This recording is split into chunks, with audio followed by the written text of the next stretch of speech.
Oke, halo semuanya. Perkenalkan nama saya Vincent dari kelas SKIB 02.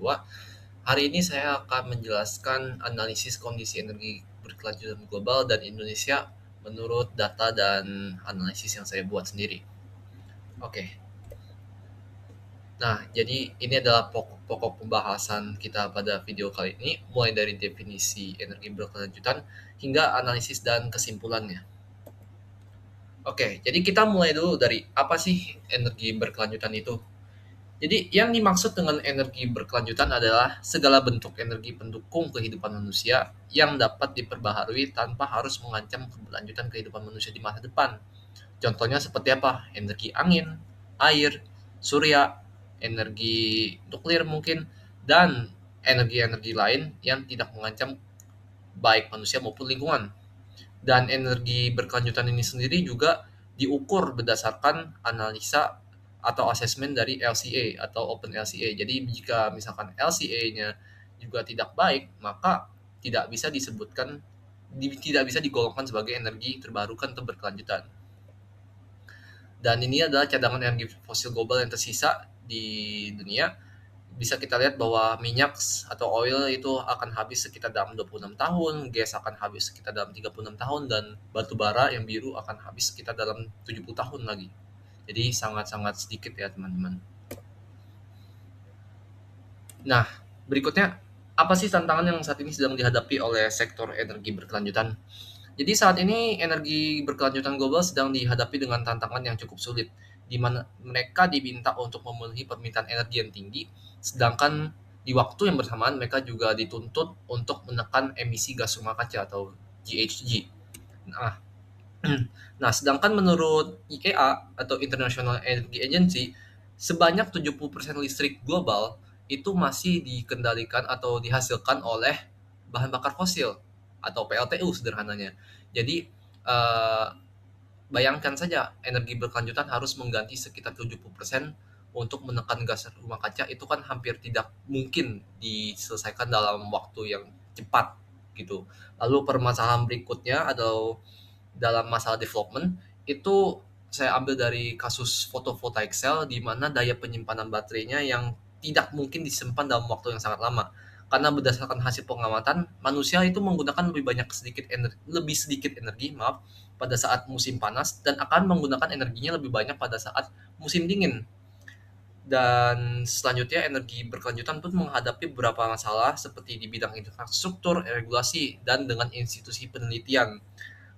Karena dari segi infrastruktur masih belum terdapat banyak infrastruktur yang menghubungkan antara masyarakat dengan energi dan dengan pasar. Lalu contohnya juga seperti di Indonesia sendiri, charging station untuk mobil-mobil listrik masih belum merata dan masih banyak regulasi yang belum mendukung energi berkelanjutan itu sendiri ya di Indonesia. Oke. Lalu ini adalah grafik dari kebutuhan energi. Bisa dilihat di sini adalah persebaran-persebaran dari beberapa negara seperti yang kuning adalah Cina, yang merah adalah Asia, yang hijau adalah negara Afrika, yang biru adalah negara Eropa negara Eropa dan Amerika, dan yang ungu adalah negara-negara lain. Nah, lalu apa peran energi berkelanjutan dalam mewujudkan 17 SDGs ini atau 17 tujuan pembangunan berkelanjutan? Energi berkelanjutan itu secara tidak langsung dia mewujudkan nomor SDG nomor 7 dan 13, dan juga secara tidak langsung mewujudkan nomor-nomor pada SDG lain seperti nomor 16, nomor 11 yang cukup jelas ya. Dan masih banyak nomor-nomor SDG lain yang secara tidak langsung dipengaruhi oleh dua nomor ini. Oke, selanjutnya kita menuju ke prediksi kebutuhan energi global pada tahun 2050. International Energy Agency memprediksi bahwa tahun 2050 permintaan terhadap minyak bumi dan gas alam akan menurun drastis dari yang sebelumnya 90 miliar barel per hari menjadi sekitar 25 miliar barel per hari saja, seperti yang kita lihat di sini. Sedangkan kebutuhan akan mineral-mineral kritikal seperti tembaga, mangan, dan mineral tanah jarang atau rare earth minerals lainnya akan meningkat 7 kali lipat pada tahun 2030 ya, karena untuk pembuatan baterai dan eh, energi berkelanjutan lainnya. Sedangkan sekitar 70% kebutuhan energi listrik global juga diprediksi akan dihasilkan oleh energi surya dan energi angin pada tahun 2050 nanti, seperti yang di grafik hijau ini. Ya. Nah, lalu ini adalah prediksi kebutuhan energi global pada tahun 2050. Bisa kita lihat bahwa energi angin yang warna biru muda dan energi terbarukan lain itu cenderung meningkat seiring dengan bertambahnya tahun ke 2050, sedangkan yang tidak terbarukan seperti coal, oil, natural gas, nuklir itu cenderung menurun dari tahun ke tahun. Dia menurun bukan berarti masih masih ada yang memakai, bukan berarti tidak dipakai lagi. Oke, dan ini adalah cadangan dan kapasitas teknologi energi terbarukan yang sekarang sudah ada di tahun 2025. Bisa kita lihat di tahun 2022 ke 2023 sih itu terjadi pelonjakan yang cukup besar, sekitar 200 gigawatt terjadi pelonjakan yang besar terutama di solar PV ya di panel surya, di energi surya dan diikuti oleh turbin angin, turbin hidro itu cukup signifikan naiknya di tahun 2023 dan terus naik hingga tahun 2025 dan IEA memprediksi angka ini akan terus meningkat hingga tahun 2050. Nah, ini adalah analisis data dan hasil yang saya perhitungkan. Maaf. Jadi sebelumnya IEA memprediksi bahwa karbon di tahun maaf bukan memprediksi terdapat data di tahun 2004 dan 2024 bahwa karbon jumlah emisi karbon di tahun 2004 sebesar 27,7 ton gigaton maaf dan di tahun 2024 emisi karbon yang diperkirakan adalah 37,6 gigaton. Jadi kita mengestimasi jumlah karbon yang akan ada di tahun 2050 apabila net zero emission tidak tercapai. Oke, jadi ini adalah bila net zero emission tidak tercapai. Nanti kita akan bandingkan dengan grafik dari hasil prediksi IEA bila net zero emission tercapai.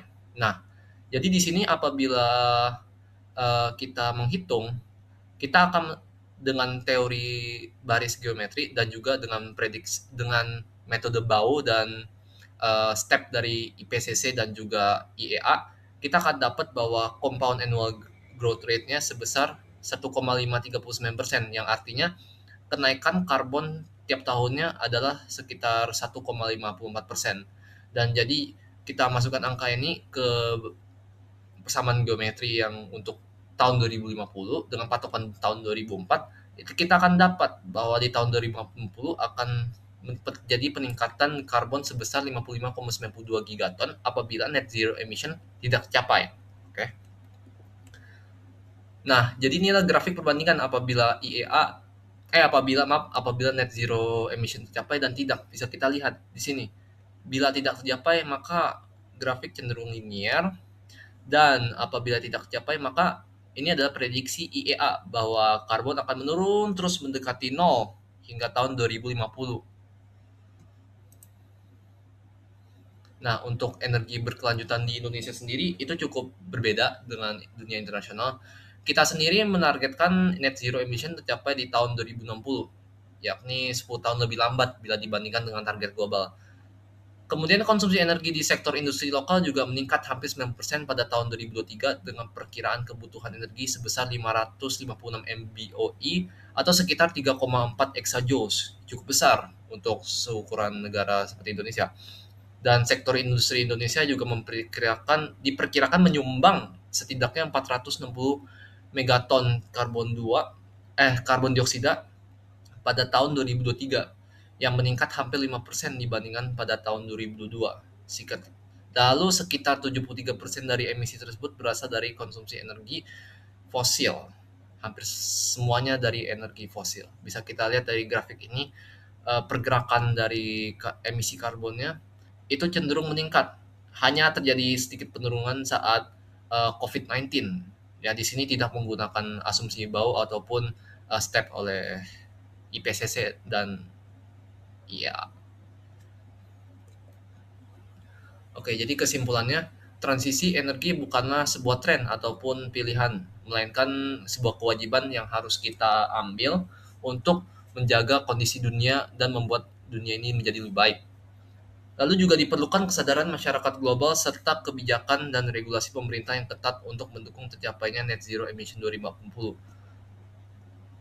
Dan jika dunia gagal menjalankan program net zero emission ini sebagaimana mestinya, maka dunia hanya akan semakin diperparah oleh karbon yang terus meningkat secara eksponensial. Karena ingat, yang di sini hanyalah semata-mata prediksi, bukan kenyataan. Karena jika tidak dilaksanakan dengan betul-betul, maka hasilnya akan linear seperti ini, hampir linear seperti ini. Akan terus meningkat emisi karbonnya. Dan kita akan sangat sulit mencapai net zero emission bila bukan sulit, akan sangat lama bila karbon sudah sangat tinggi di masa depan. Sekian presentasi dari saya. Mohon maaf bila ada salah kata atau kata-kata yang tidak berkenan. Terima kasih.